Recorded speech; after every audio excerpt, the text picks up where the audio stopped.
The world stood still, metaphorically anyway, on April 8th with the focus on the fabulous eclipse we were all so lucky to see.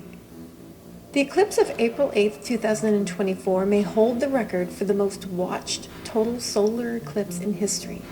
Hundreds of millions of people were within driving distance of totality, and tens of millions more watched live streams of the eclipse online. This is not me exaggerating. There are a lot of people on this planet, and a lot of them were involved in watching the eclipse. The world is now inundated with photos of all kinds, so I will just include one that I thought was pretty cool of the crowd outside the Neil Armstrong Museum in Ohio. Another cool thing on April 8th that perhaps some lucky sky watchers managed to catch a glimpse of was comet SOHO 5008 disintegrating as it passed near the sun. Now it's time to wonder about what perhaps we may have missed in the prelude to that fabulous moment. While we were all gearing up for the eclipse, the jealous polar vortex was trying to get our attention. Our friend, PV, picture a giant superfast hurricane permanently chilling above the Arctic that spins counterclockwise at speeds exceeding a Category 5 hurricane, keeping the coldest air trapped around the North Pole. This chart is slightly exaggerated in order to show how the vortex extends across the different layers of atmosphere. The PV pulled a surprising U-turn. The polar vortex unexpectedly reversed its direction on April 2nd.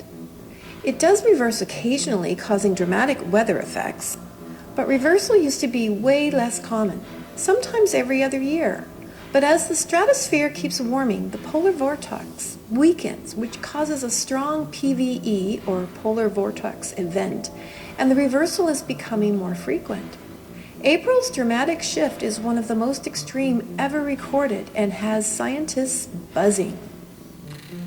While past disruptions to the polar vortex have triggered brutal cold snaps in the U.S., here's a pic of Lake Michigan icing up, caused by the polar vortex dipping south in 2019. And here's a picture of just this past January when a polar vortex sank over Western Canada, plunging the region into near record-breaking temperatures. Edmonton, Alberta saw temperatures go as far down as minus 46 degrees Celsius and an added bitter wind chill of minus 58. However, this time is different. Scientists have predicted minimal impact on weather patterns. As for why the recent switcheroo took place, the culprit is a phenomenon called sudden stratospheric warming, SSW. In a nutshell, the stratosphere, the upper layer of our atmosphere, experienced a surprising burst of heat due primarily to the absorption of solar ultraviolet radiation by ozone. Our good old sun is the star of the show again, even if he is a bit backstage for this. The good news, this reversal likely won't bring a blast of Arctic air to any of our doorsteps.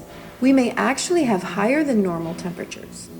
The bad news, the swirling vortex is gobbling up ozone from lower latitudes, creating a record-breaking ozone spike over the North Pole.